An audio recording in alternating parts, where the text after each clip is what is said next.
The guards dragged me through the snow, my swollen belly scraping against the frozen ground as I screamed his name. King Asger stood at the castle gates, his face carved from stone, watching as they threw me beyond the walls like discarded waste. I was 8 months pregnant with his child, and he believed I had betrayed him.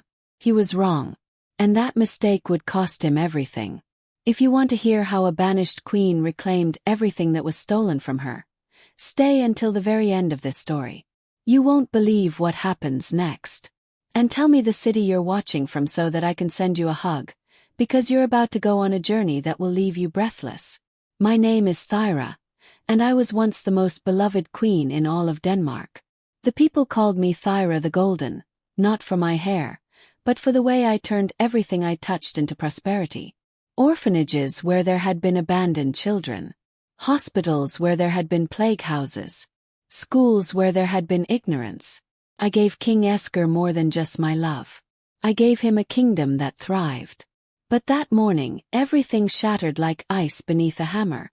I woke to find guards surrounding my chambers, their swords drawn, their faces grim.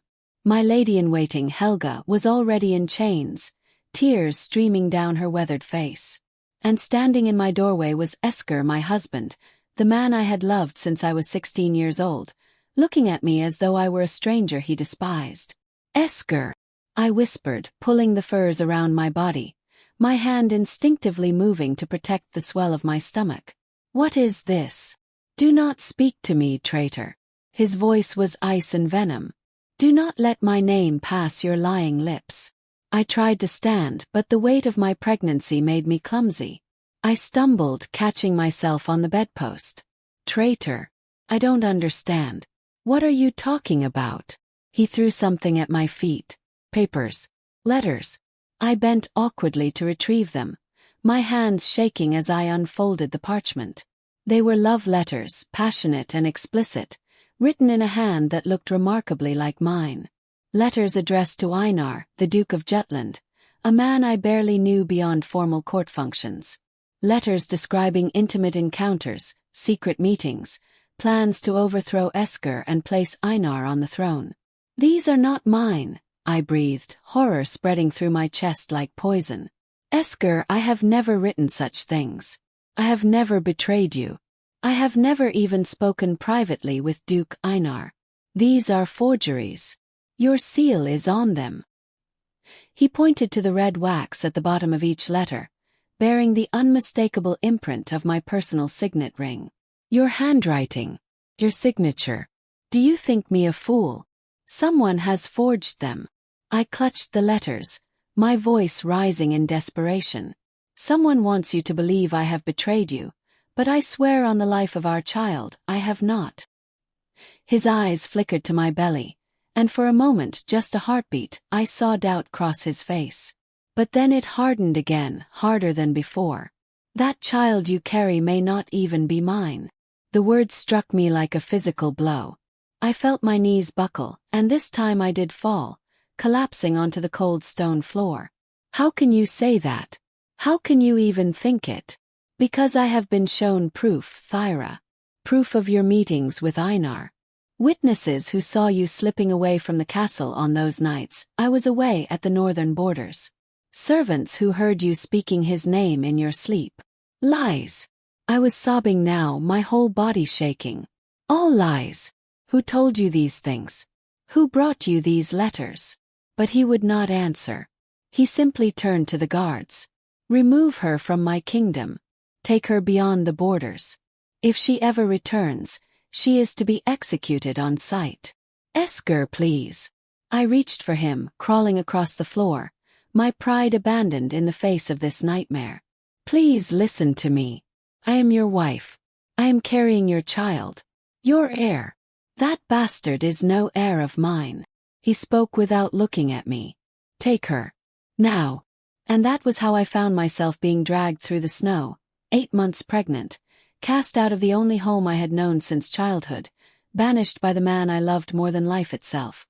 They left me at the border with nothing. No food. No money. No shelter. Just the clothes on my back and the child in my belly. The head guard, a man named Torben who had once sworn to protect me, looked at me with something that might have been pity before he turned his horse and rode away. I stood there in the snow as the sun set, watching the kingdom I had helped build disappear behind the winter trees, and I made a promise to the child inside me. "They will regret this," I whispered, my hand on my belly. "I swear to you, little one. They will all regret this." But first I had to survive. I walked for 3 days, following the frozen river south, eating snow for water and stripping bark from trees to quiet the gnawing hunger in my belly. My feet bled through my soft court slippers. My lips cracked and bled from the cold. Every step was agony, and I could feel the baby shifting restlessly inside me, disturbed by the trauma I was enduring. On the 4th day, I collapsed outside a small village. I remember the sky spinning above me, gray and endless, and thinking this was how I would die. Alone. In the snow. With no one to even know my name. But I woke in a bed. A small, hard bed in a cramped room that smelled of wood smoke and herbs. An old woman sat beside me, spooning broth into my mouth with patient determination. Her name was Ragnhild, and she was the village healer. "Easy, child," she murmured when I tried to speak. "You are safe here. Rest." "My baby," I managed to whisper. "Still with you."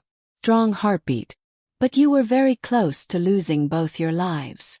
I stayed with Ragnhild through that brutal winter. She asked no questions about who I was or where I had come from. She simply took me in, sheltered me, fed me, and prepared me for the birth that was fast approaching. The baby came on the coldest night of winter, during a blizzard that howled like the end of the world. I labored for 16 hours, screaming into the storm, sure that I would die. But when dawn broke and the snow finally stopped, I held my son in my arms. He was perfect, absolutely perfect. He had Asger's dark eyes and strong features, but my golden hair.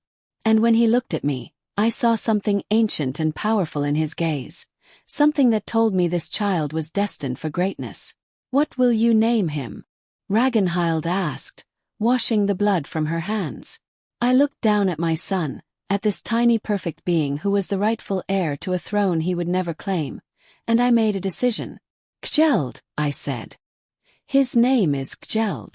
It meant spring or cauldron, a name of rebirth and transformation, because that was what we would have to do. Rebirth ourselves, transform into something new. The years that followed were the hardest of my life, but also the most purposeful. I raised Kjeld in that small village, working as Ragnhild's apprentice, learning the arts of healing and herbs. The villagers knew me as Thyra the widow, a woman whose husband had died in the war. They never knew they were harboring their former queen. But I never forgot who I was. And I never let Kjeld forget who he was. Every night, I told him stories of the kingdom that should have been his. I taught him to read and write mathematics and strategy, history and law. By the time he was 5 years old, he could recite the lineage of every Danish king back 7 generations. By the time he was 7, he could debate philosophy and military tactics. By the time he was 10, he was smarter than any scholar at court. Ragnhild would watch us sometimes, a knowing look in her ancient eyes. "You are preparing him for something," she said one evening as we sat by the fire. "I am preparing him for everything," I replied. "Revenge is a poison, child." "This is not revenge." I looked at her steadily. "This is justice. That boy is the rightful heir to the throne of Denmark. The truth will come out. It always does. And when it does, he must be ready." I was right. The truth did come out. But not in any way I could have expected. Kjeld was 12 years old when the messenger came to our village. A royal messenger, bearing the king's seal. My heart nearly stopped when I saw him riding down the muddy street, but he was not looking for me. He was posting notices on the village board. I waited until he had left before I approached, pulling my shawl over my head to hide my face. The notice was a proclamation from King Asger, and as I read it, my blood turned to ice. The king was dying. He had been poisoned slowly over the course of months, and now lay on his deathbed with no legitimate heir. The proclamation was a desperate plea, Any person who had information about Queen Thyra, who had been banished 12 years ago, was to come forward immediately. The king wished to find her before he died. My hands shook as I tore the notice down. After 12 years. After casting me out pregnant and alone into the winter. After calling my child a bastard. Now he wanted to find me. Mother! Kjeld had appeared beside me, his dark eyes questioning. At 12, he was already tall and strong, with the bearing of a prince even in his peasant clothing. What is it? I looked at my son, at this brilliant boy I had raised in exile, and I made a decision. It is time, I said, for you to claim what is yours. But I could not simply walk back into that castle. I had been declared a traitor, sentenced to death if I ever returned. I needed to be smart about this. Strategic. I needed to understand what had really happened all those years ago. So I left Kjeld with Ragnhild and traveled in disguise to the capital, posing as a merchant woman selling medicinal herbs. It was surprisingly easy to gain access to the castle. Security had grown lax over the years, and no one looked twice at an aging herb seller. What I found there shocked me to my core. The castle was in chaos. King Asger lay in the royal chambers, barely conscious, his body ravaged by poison. But that was not the worst of it. The court was entirely under the control of Duke Einar of Jutland, the very man I had supposedly been having an affair with 12 years ago. He had positioned himself as the king's closest advisor, and with no heir apparent, he was set to take the throne when Asger died. And then I discovered something that made my blood boil with rage. In a tavern near the castle, I overheard two old servants talking, their tongues loosened by ale. They spoke of the old days, when Queen Thyra had been banished, and they revealed something that changed everything. The letters had been forged. The witnesses had been bribed. The entire plot had been orchestrated by Duke Einar himself, with the help of someone inside the royal household. Someone who had access to my chambers, my seal, my personal effects. Someone I had trusted. My lady-in-waiting, Helga. She had been Einar's spy all along, planting evidence, forging my handwriting, staging the entire betrayal because Einar wanted the throne and I was in his way. And when I was cast out, pregnant with the true heir, Einar had slowly positioned himself to take power, even going so far as to poison the king gradually over the years, waiting for the perfect moment to seize control. I wanted to storm into that castle and reveal everything immediately. But I held back. Because I realized something crucial. If I appeared now, claiming to be the banished queen, Einar would simply have me killed. I had no proof. No allies. No power. But I had something better. I had the true heir. I returned to the village and told Kjeld everything. His face remained calm as I spoke, but I could see the fire burning in his eyes. My son had his father's strategic mind and my determination. It was a formidable combination. "What do we do?" he asked when I finished. "We play a game," I said. "A very dangerous game. We go to the castle, not as the banished queen and her son, but as something else. Something unexpected. And we wait for the right moment to reveal the truth. What if no one believes us? They will believe us. Because you are the living proof. Anyone who looks at you will see Asger in your face. And I have spent 12 years preparing you to be a king. When you speak, they will know you are no peasant child." We spent a week preparing. I taught Kjeld how to move like nobility, how to speak with authority, how to command attention without demanding it. We created a story. We were distant relatives of the king, come from the far northern territories to pay our respects in his final days. It was plausible enough to gain us entry, but vague enough to avoid scrutiny. When we arrived at the castle gates, my heart was pounding so hard I thought it might break through my chest. I kept my face covered with a heavy veil, claiming I was in mourning for my recently deceased husband.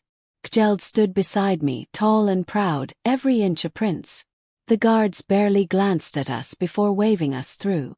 The castle was exactly as I remembered, and completely different. The halls I had once filled with light and laughter were now dark and oppressive. The servants moved with fear in their eyes. And everywhere I saw Einar's influence, his men stationed at every corner, his banners hanging beside the king's. We were granted an audience with the dying king the next day. I held Kjeld's hand as we walked through those familiar corridors, my heart breaking with every step. How many times had I walked this path to Asger's chambers when we were young and in love? How many times had we laughed together in these very halls? The guards opened the doors and we stepped inside. Asger lay in his bed, a shadow of the strong man I had once known. He was thin, his skin gray, his breathing labored. But when he turned his head and saw us enter, his eyes were still sharp. "Who are you?" he rasped. Kjeld stepped forward before I could speak. "I am Kjeld Asgerson," he said clearly, his young voice ringing through the chamber. "And I am your son." The silence that followed was deafening. Asger's eyes widened. He struggled to sit up, his gaze moving from Kjeld to me. "Remove your veil," he commanded.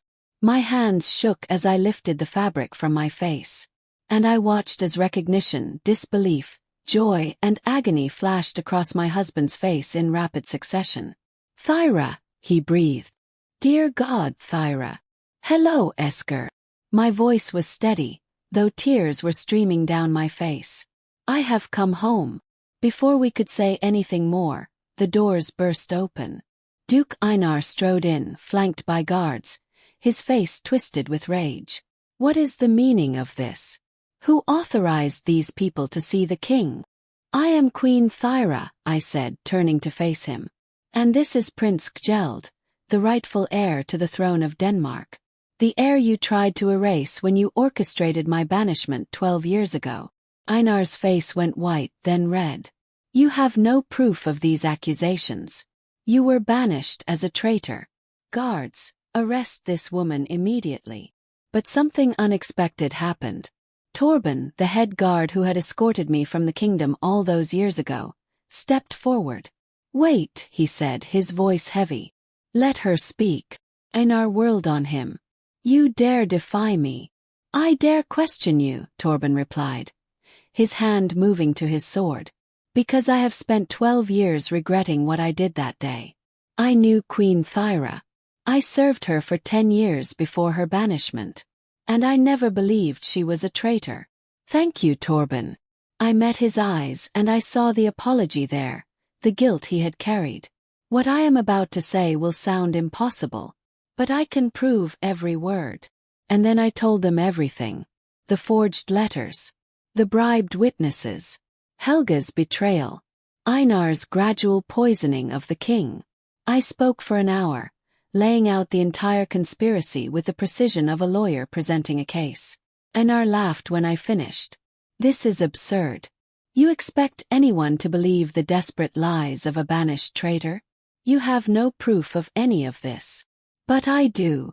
The voice came from the doorway, thin and wavering. An old woman stepped into the room, supported by 2 servants. It was Helga, my former lady-in-waiting, now ancient and frail. "I have proof. And I have carried the guilt of what I did for 12 years. Einar's face went completely white. Helga moved slowly into the room, pulling papers from her cloak. "These are the original letters I forged. The ones Einar gave me to copy in Queen Thyra's hand. And these are records of the payments he made to me and the other false witnesses. I have kept them all these years, because I knew someday the truth would have to come out. I was a coward then. But I will not be a coward anymore." She dropped the papers at Asger's bedside and looked at me with tears streaming down her withered face. "I am so sorry, my queen. I was young and foolish and greedy. He promised me wealth, position, security. And I destroyed you for it. I have thought of you every day since, wondering if you survived. Wondering about your baby. I am so sorry." I looked at this woman who had betrayed me, who had ruined my life, and I felt a strange sort of peace. "I forgive you, Helga," I said quietly. "Because your courage today has given my son his birthright." Einar made a move toward the door, but Torben's guards surrounded him. "No," Torben said. "You will stand trial for treason, attempted murder, and conspiracy against the crown. Asger was weeping now, reaching toward me with a trembling hand. I moved to his bedside, taking his hand in mine. It was thin and cold, so different from the strong hands that had once held me. "I am so sorry," he whispered. "Thyra, I am so sorry. I should have believed you. I should have trusted you. And I have lost 12 years with you and my son because of my pride and stupidity." "We all made mistakes," I said, though my own tears were falling freely now. "You believed the evidence in front of you. You were deceived by someone we both trusted. Can you ever forgive me?" I looked at Kjeld standing tall and brave beside me, and then back at Asger. "I forgave you years ago," I said. "Anger and bitterness would have poisoned me just as surely as Einar poisoned you. I chose to live for our son instead."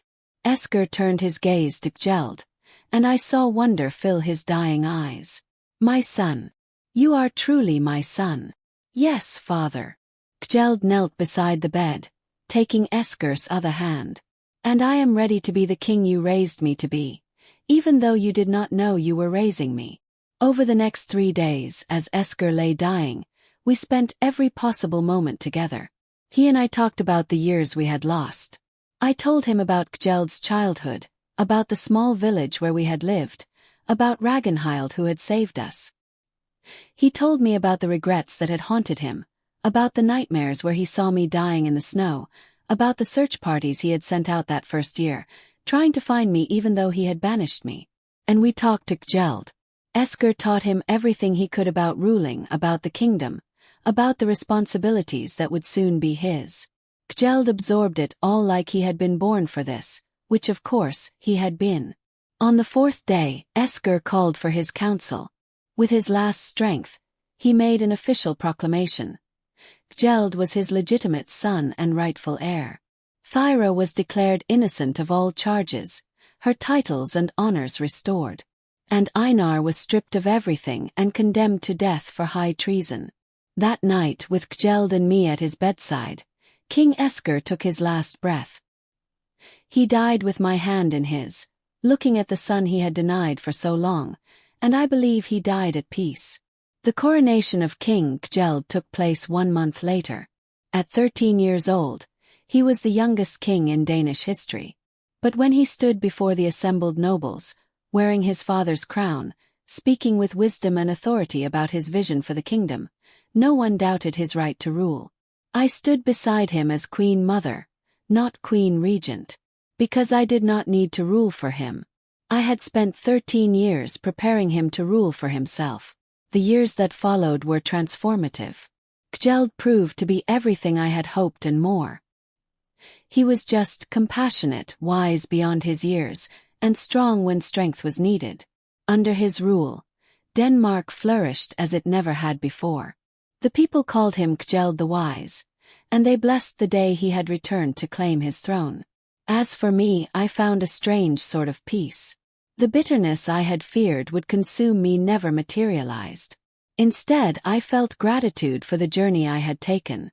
Yes, I had suffered. Yes, I had been wronged. But that suffering had forged me into someone stronger. It had given me the skills to survive, the wisdom to teach my son, and the perspective to rule with compassion rather than vengeance. I had Einar imprisoned rather than executed, despite his crimes. Some said I was too merciful. But I had learned something in those years of exile. Revenge might feel satisfying in the moment, but it ultimately only perpetuates cycles of pain. Better to break the cycle. Better to choose justice over vengeance. Helga pardoned completely. She lived out her remaining years in a small cottage on the castle grounds, tending a garden and teaching young women about the dangers of greed and betrayal. She became a cautionary tale, but also a story of redemption. Torben I named as my son's personal guard and chief military advisor. He had been the first to show courage when it mattered most, and that loyalty deserved to be rewarded. And Ragnhild, dear Ragnhild, I brought to the castle and made her chief healer. She refused any grand titles, saying she was too old for such nonsense, but she accepted a comfortable suite of rooms and all the resources she needed to train a new generation of healers. She lived to be 97, And she died in her sleep, peacefully, surrounded by people who loved her. On quiet evenings, when the castle settled into stillness, I would sometimes walk the corridors and remember. I would remember the girl I had been, so innocent and naive. I would remember the woman I had become, hardened by betrayal but not broken by it. And I would remember that long walk through the snow, pregnant and alone, sure I was going to die. But I had not died. I had survived. And more than that, I had triumphed. Not through violence or revenge, but through patience, wisdom, and the fierce love of a mother who refused to let her child be denied his birthright. They say that suffering either destroys you or transforms you. I chose transformation. I chose to let my pain become my power, my exile become my education, and my grief become my growth. And when I finally died at the age of 73, surrounded by my son, my grandchildren, and my great-grandchildren, I died knowing that I had won. Not because I had defeated my enemies, though I had. Not because I had reclaimed my throne, though I had done that too. But because I had turned the worst betrayal of my life into the greatest triumph. Because I had raised a son who would be remembered as one of Denmark's greatest kings. Because I had proven that no matter how far you are thrown down, no matter how completely your life is destroyed, you can rise again. The historians remember me as Thyra the Resilient now. They tell my story to young people as an example of perseverance and strength. They speak of the pregnant queen who was cast out into the winter and came back to reclaim everything. But the truth is simpler than that. I was a woman who refused to give up. I was a mother who would not let her child be denied. I was a queen who remembered who she was, even when everyone else had forgotten. And in the end, that was enough. More than enough. That was everything. My story is not unique. Throughout history, women have been cast aside, betrayed, disbelieved, and discarded. Throughout history, women have survived anyway. They have raised their children in exile. They have waited for justice. They have held on to hope when hope seemed foolish. If you are facing your own betrayal, your own exile, your own impossible situation, remember this. You are stronger than you know. The path ahead may be dark and cold and impossibly hard. But you can walk it. You can survive it. And you can emerge on the other side transformed into something more powerful than you ever imagined. Do not let anyone tell you that you are broken beyond repair. Do not let anyone convince you that your story is over. As long as you are breathing, your story continues. As long as you have hope, you have power. I was thrown away like garbage, 8 months pregnant, in the middle of winter. I should have died. Everyone expected me to die. But I did not die. I lived. And I won. And so can you. But there is more to my story than what the historians record. There are years that have been forgotten, moments that were too painful to speak of until now. And there is a truth about my return that no one knows, a secret I have kept for all these years. Let me tell you about the years between. When I first arrived in Ragnhild's village, I was not just physically broken. I was spiritually destroyed. The betrayal by Asger had cut so deep that I wondered if I would ever heal. Every night, I dreamed of those final moments, his face as he condemned me, his words calling my unborn child a bastard. The birth of Kjeld should have been a moment of pure joy. But I remember lying there in Ragnhild's cottage, holding my newborn son, and feeling a terror so profound it paralyzed me. What had I brought this child into? A life of poverty and exile. A life where he would never know his true heritage. What kind of mother was I? Ragnhild found me that first week, sitting by the fire with Kjeld in my arms, tears streaming silently down my face. She did not offer empty comfort. She simply sat beside me and said something I have never forgotten. The measure of a mother is not where she starts, but where she finishes. This boy will not remember this cottage or your tears. He will remember the woman you become from this moment forward. So decide now. Will you be a victim of what happened to you? Or will you be the architect of what happens next? Those words changed everything. I realized that I had a choice. I could drown in bitterness and self-pity, or I could use every single moment to prepare my son for the destiny I believed he deserved. Chose the latter. But it was not easy. God, it was not easy. There were days when I had to choose between eating and buying paper so Kjeld could practice his letters. There were nights when I sat up mending clothes by candlelight, my fingers bleeding from the needle, because I could not afford new garments for my growing boy. There were moments when I heard other children talking about their fathers, and I saw the question in Kjeld's eyes, and I had to lie to him because he was too young to understand the truth. The hardest moment came when Kjeld was 6 years old. It was winter, and a fever had swept through the village. Ragnhild and I worked day and night, trying to save as many as we could, but the illness was vicious. And then Kjeld caught it. I remember watching him burn with fever, his small body convulsing, his breath coming in ragged gasps. I had survived banishment. I had survived childbirth alone. I had survived poverty and exile. But watching my child suffer nearly destroyed me. I knelt beside his bed and I prayed. I was not a particularly religious woman, but in that moment I bargained with God. "Take anything from me," I whispered. "Take my life if you want it. But please, please do not take my son." For 3 days, Kjeld hovered between life and death. And on the 3rd day the fever broke. When he opened his eyes and looked at me, clear-eyed and weak but alive, I collapsed beside his bed and wept. Ragnhild found me there hours later, still crying, clutching Kjeld's small hand. "You see," she said gently, "he is stronger than you think. He is a survivor like his mother." After that, I redoubled my efforts. I taught Kjeld not just academic subjects but practical ones. How to hunt, how to track, how to survive in the wilderness, how to defend himself, because I realized that knowledge alone would not be enough. If he was ever to reclaim his throne, he would need to be stronger, smarter, and more capable than any challenger. By the time Kjeld was 10, he could outshoot men twice his age with a bow. He could track a deer for miles through the forest. He could identify hundreds of medicinal plants and knew their uses. He spoke 3 languages fluently and could read and write in 5.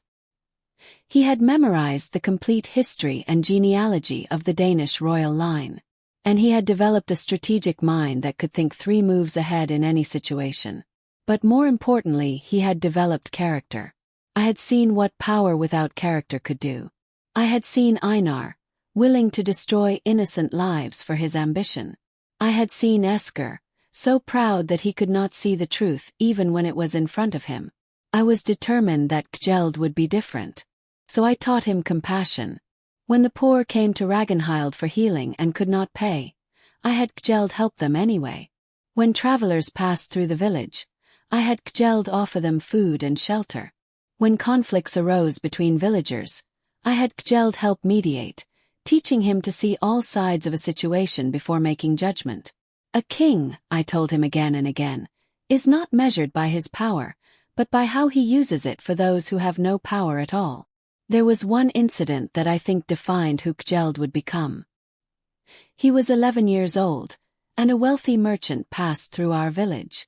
The merchant's cart had broken down, and he was stranded for several days while repairs were made. During that time his daughter, a spoiled girl about Kjeld's age, took pleasure in mocking the village children for their poverty and ignorance. Kjeld came home one evening, his jaw tight with anger. "She called little Signa stupid," he told me. Signa was a farmer's daughter, sweet but simple-minded, beloved by everyone in the village. She laughed at her because Signa cannot read. "And what did you do?" "Yes. I wanted to tell her that I can read better than she ever will. I wanted to tell her that I am actually a prince and she should show respect. But I did not." "Why not?" He looked at me with those dark, thoughtful eyes. "Because it would not have helped Signa. It would only have made me feel better." So instead, I asked the merchant's daughter if she knew how to birth a lamb, or preserve food for winter, or identify which mushrooms were safe to eat. She did not know any of these things. So I told her that Signa might not know letters, but she knows how to keep her family alive. And that is its own kind of wisdom. In that moment, I knew my son would be a great king. Because he had learned the most important lesson, that true nobility is not about titles or birth, but about character and compassion. But there were also moments of doubt. As Kjeld grew older and began to understand his true identity, he sometimes questioned whether we should even try to reclaim the throne. "We have a good life here, mother," he said once when he was 12, shortly before we learned of Asger's illness. "We have friends, purpose, safety. Why risk it all for a crown I have never worn? Why not just let the past stay in the past?" I understood his hesitation, and there were times when I wondered the same thing. Would it not be easier to simply live out our lives in peace? To let Kjeld marry a village girl, raise his own children, live a simple, honest life? But then I would remember the injustice of it all.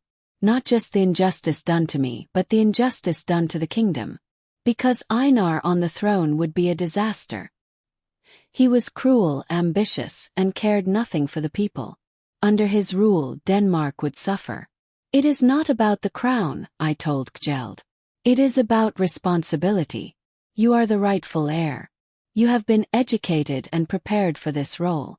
You have the character and wisdom to be a great king. And the people of Denmark deserve a ruler who will serve them, not exploit them. Sometimes we do not get to choose the easy path. Sometimes we have to choose the right path, even when it is hard." He nodded slowly, accepting the weight of his destiny. "Then we will go when the time comes. And we will do what must be done." The time came sooner than either of us expected. When I went to the capital disguised as an herb seller, I was taking an enormous risk. If anyone had recognized me, I would have been executed immediately. But I had to see for myself what was happening in my former kingdom. I had to understand what we would be facing. What I found was worse than I had imagined. The castle that had once been filled with light and laughter was now a place of fear and suspicion. Einar had systematically removed anyone loyal to Asger's original vision, replacing them with his own people. The servants whispered about disappearances, about people who questioned Einar's decisions and were never seen again. But I also found allies. Torben was not the only one who had regretted what happened to me. There were others in the castle who remembered the old days, who had served me loyally, who had never believed I was a traitor. They were waiting, hoping for something to change. And they were watching Asger die, knowing that when he finally passed, Einar would move quickly to consolidate power. He would crown himself king within days, and once that happened, removing him would require civil war. That was why timing was everything. We needed to arrive before Asger died, so he could officially recognize Kjeld as his heir. But we needed to do it in a way that would not immediately alert Einar to who we were. The disguise of distant relatives was perfect. It gave us access without raising too many questions. And it bought us the time we needed to get to Asger's chambers. But I will never forget that walk through the castle with Kjeld beside me. Every step took us closer to the man who had destroyed my life. Every step brought us closer to a confrontation that could end in our deaths. I kept my hand on Kjeld's shoulder, drawing strength from his steady presence. When we entered Asger's chambers and Kjeld announced who he was, I watched my husband's face carefully. I needed to know if there was any recognition, any doubt, any question about whether Kjeld was truly his son. There was none. The moment Asger looked at Kjeld, he knew. It was written all over his face. This was his son. There was no question. And that is when I knew we had won. Because even if Einar tried to dispute it, even if he brought forward false witnesses or forged documents, the simple truth was undeniable. Kjeld was the image of his father. Anyone with eyes could see it. The trial of Duke Einar took 3 months. He fought every step of the way, trying to discredit Helga's testimony, trying to claim that the documents she had produced were forgeries themselves, trying to paint himself as a loyal servant who had been falsely accused. But Helga was not his only accuser. Once she came forward, others found the courage to speak. Servants who had been threatened into silence. Guards who had witnessed Einar's crimes. Even some of Einar's own co-conspirators, hoping to save themselves by testifying against him. The evidence was overwhelming. Einar was found guilty on all counts and sentenced to life imprisonment. I had him placed in a tower cell alone, where he would spend the rest of his days contemplating what his ambition had cost him. Some people thought I should have had him executed. They said he deserved death for what he had done. But I disagreed. Death would have been too quick, too merciful. I wanted him to live with his failure. I wanted him to spend decades watching from his window as Kjeld proved to be everything Einar was not. Just, compassionate, wise, and beloved by his people. That, I thought, was the perfect punishment. Helga's redemption was more complicated. Many in the court wanted her punished severely for her role in my banishment. And I will not lie, there were moments when I wanted that too. When I remembered those first terrible days after being cast out, wandering through the snow, starving and pregnant, I felt anger toward her that burned like fire. But I also remembered something Ragnhild had taught me. Forgiveness is not about the person who wronged you. It is about freeing yourself from the prison of your own anger. Helga had been young and foolish and greedy. But she had also spent 12 years carrying the weight of what she had done. She had lived with guilt and regret every single day. And when the moment came to speak the truth or remain silent, she had chosen truth, even though it cost her everything. That took courage. And courage deserved to be acknowledged. So I pardoned her publicly, in front of the entire court. I watched the disbelief on her face, the tears streaming down her weathered cheeks, and I felt something shift inside me. A weight I had been carrying for years finally lifted. I do not forget what you did, I told her. But I also do not forget what you did today. You gave my son his birthright. You chose truth over self-preservation. That is the act of a brave woman, not a traitor. She fell to her knees, sobbing, and I helped her to her feet. Go and live well, Helga, I said. Make your remaining years count for something good. She did. In the years that followed, Helga became an advocate for young women at court, warning them about the dangers of ambition without character, of choosing wealth over integrity. She probably saved dozens of young girls from making the same mistakes she had made. That is the power of redemption. One moment of courage can redeem years of cowardice. One choice to do right can begin to balance out past wrongs. Kjeld's coronation was the most magnificent ceremony I had ever witnessed. The entire kingdom turned out to see the young king crowned. They had heard the story of the banished queen and her secret prince, and they were hungry for a fairy tale ending. But what struck me most was not the pageantry or the celebration. It was the expression on Kjeld's face as the crown was placed on his head. He looked solemn, thoughtful, and just a little bit afraid. Which was exactly right. A person who is not afraid of the responsibility of kingship is a person who does not understand what kingship truly means. In his coronation speech, Kjeld spoke of service rather than power, of responsibility rather than privilege. He talked about the people he had known in the village where we had lived. Signa and her family, the farmers and craftsmen, the ordinary people who worked hard and asked only for fair treatment in return. These are the people I serve, he said, his young voice clear and strong. Not the nobles, not the wealthy, not the powerful. They can take care of themselves. I serve those who cannot. That is what it means to be king. The crowd erupted in applause. And I stood there, watching my 13-year-old son command the respect and love of an entire kingdom, and I felt pride so intense it was almost painful. This was why I had survived. This was why I had endured. For this moment, for this boy, for this future.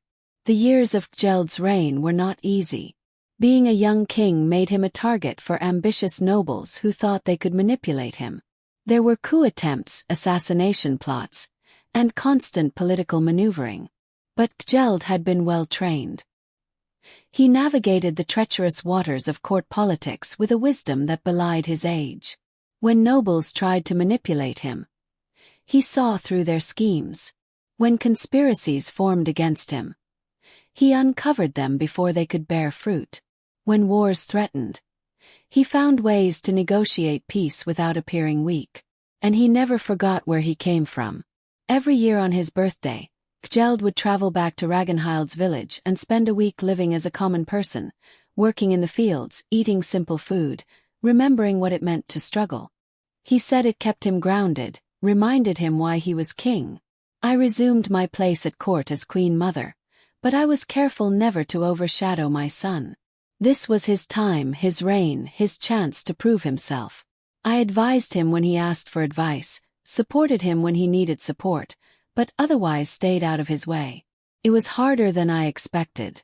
After years of being everything to Kjeld, mother, father, teacher, protector, learning to step back and let him rule on his own required a different kind of strength. But it was necessary. He needed to be seen as his own man, not as a puppet controlled by his mother. Still, we remained close. Every evening we would have dinner together, just the two of us, and we would talk about the day's events.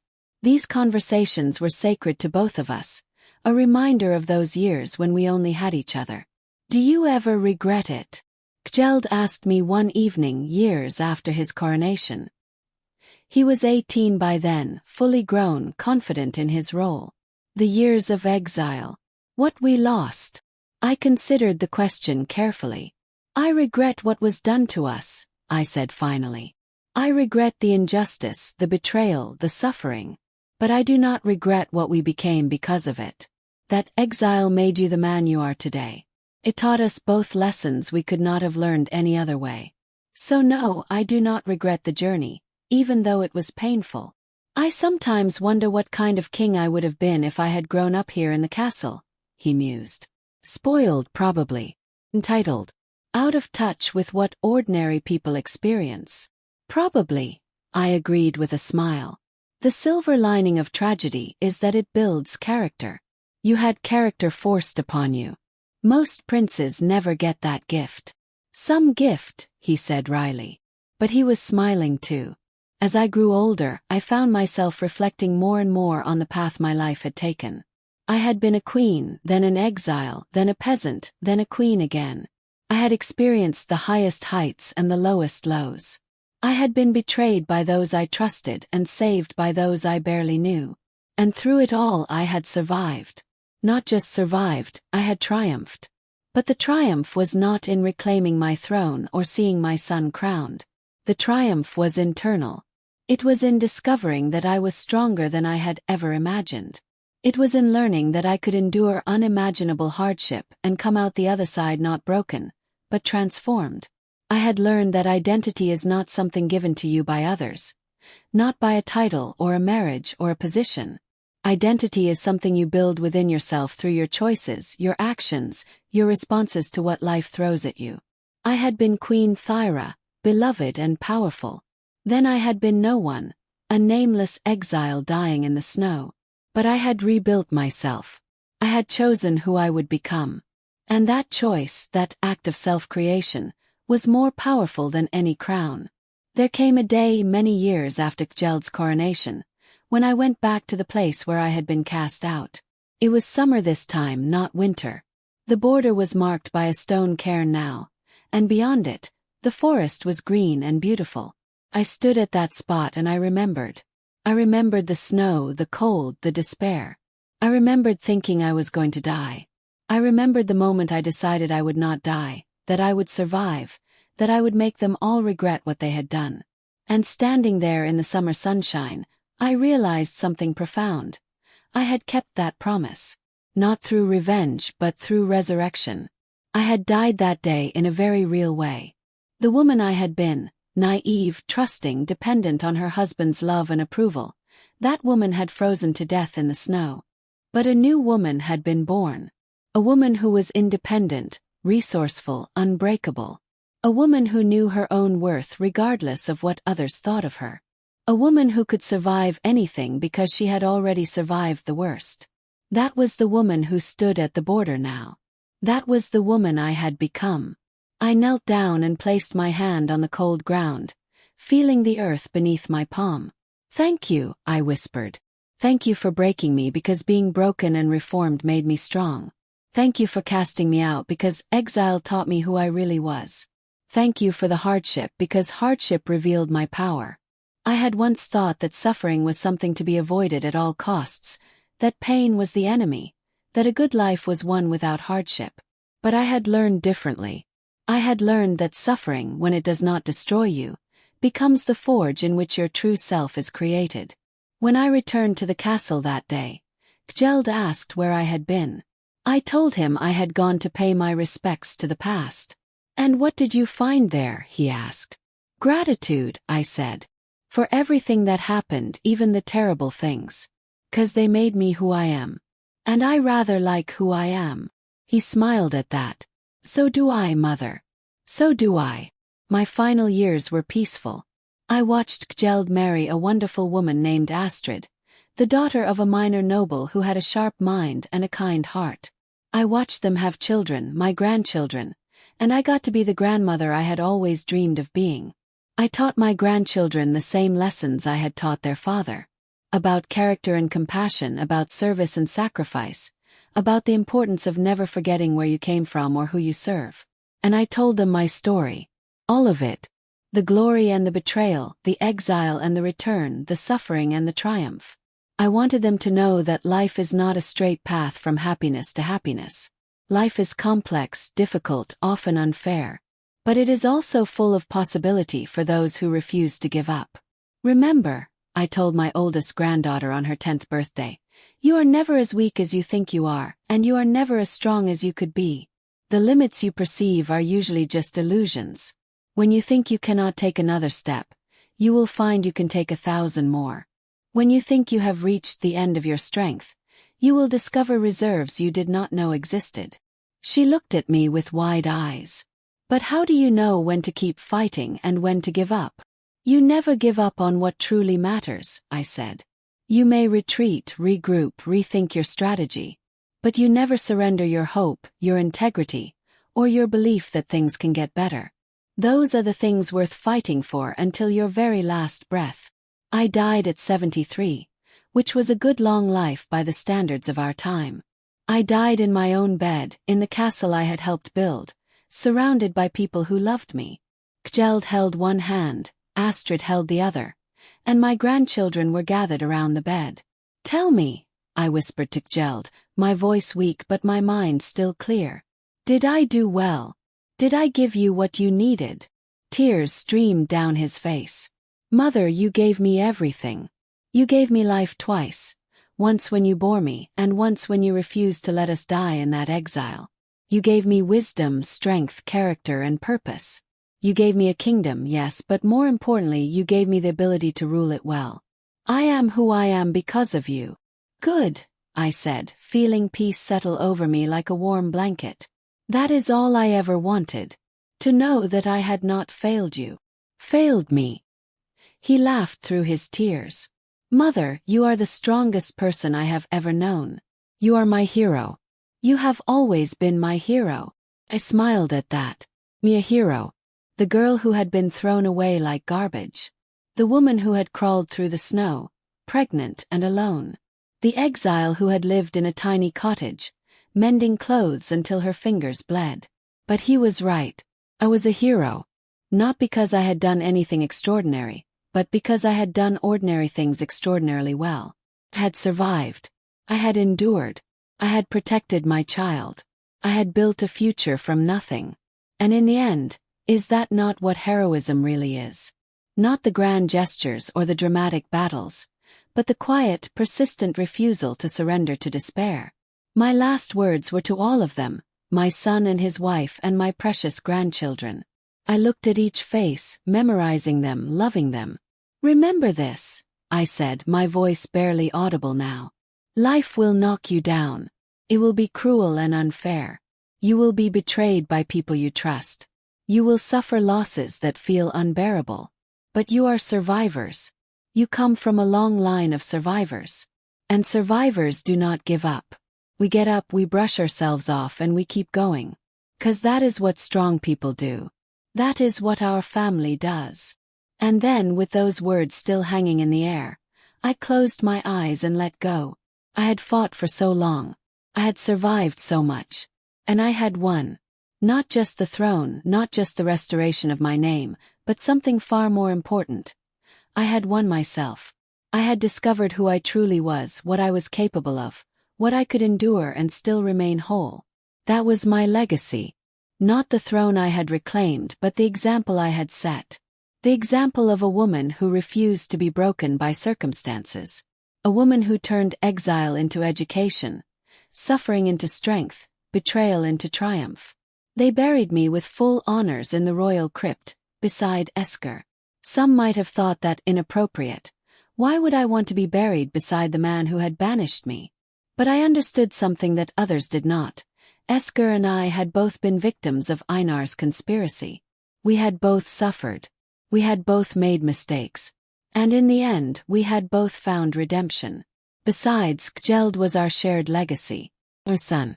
The proof that love, despite everything, had created something beautiful and good and lasting.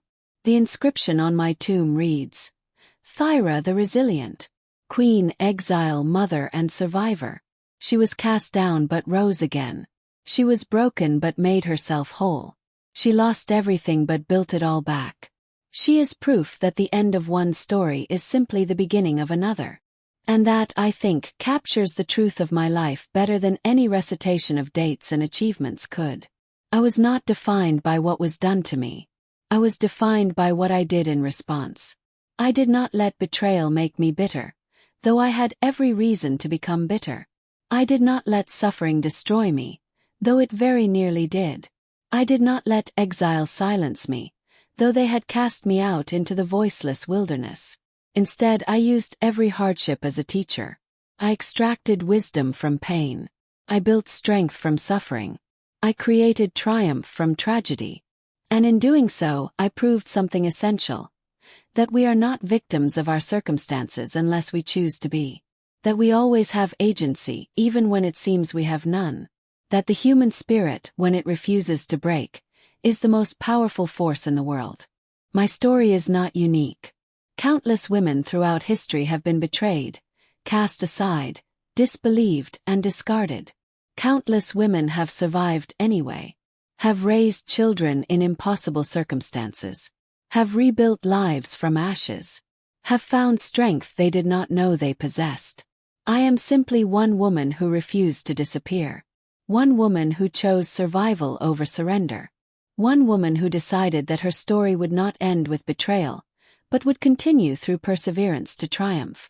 And if I could do it, scared, pregnant, alone in the snow, sure I was going to die, then anyone can do it. That is the message I would want to leave behind. Not that life is easy, because it is not. Not that suffering can be avoided, because it cannot. But that you are stronger than you know. That you can endure more than you think. That even when you are at your absolute lowest point, even when you think you have nothing left, you have yourself. And yourself is enough. You are enough. You have always been enough. And you will always be enough. Remember that. Hold on to it. Let it sustain you through whatever exile life throws at you. Because if a woman cast out into the snow with nothing but an unborn child and her determination could reclaim a kingdom, then you can overcome whatever challenges you are facing. Path will not be easy. The journey will be long. There will be moments when you want to give up, when giving up seems like the only rational choice. But do not give up. Keep going. One step at a time. One day at a time. One breath at a time if necessary. Survive first. Then, when you have survived, begin to rebuild. And when you have rebuilt, begin to thrive. And when you are thriving, remember to reach back and help others who are where you once were. That is how we change the world. Not through grand gestures or dramatic revolutions, but through the quiet, persistent refusal to let circumstances define us. We are not what happens to us. We are what we choose to do about what happens to us. Chose survival. Chose resilience. I chose transformation. And I chose to tell my story not for glory or recognition, but so that someone else, somewhere, sometime, facing their own impossible exile, would hear it and think, if she could do it, maybe I can too. And you can. Promise you, you can. Now go. Face your challenges. Walk through your snow. Survive your exile. And then come back and reclaim everything that is rightfully yours. You are stronger than you know. Braver than you believe. More capable than you imagine. And you are never, ever alone. Because everyone who has ever survived the unsurvivable walks beside you in spirit, cheering you on, believing in you, knowing you can do this. 'Cause we did. And so can you.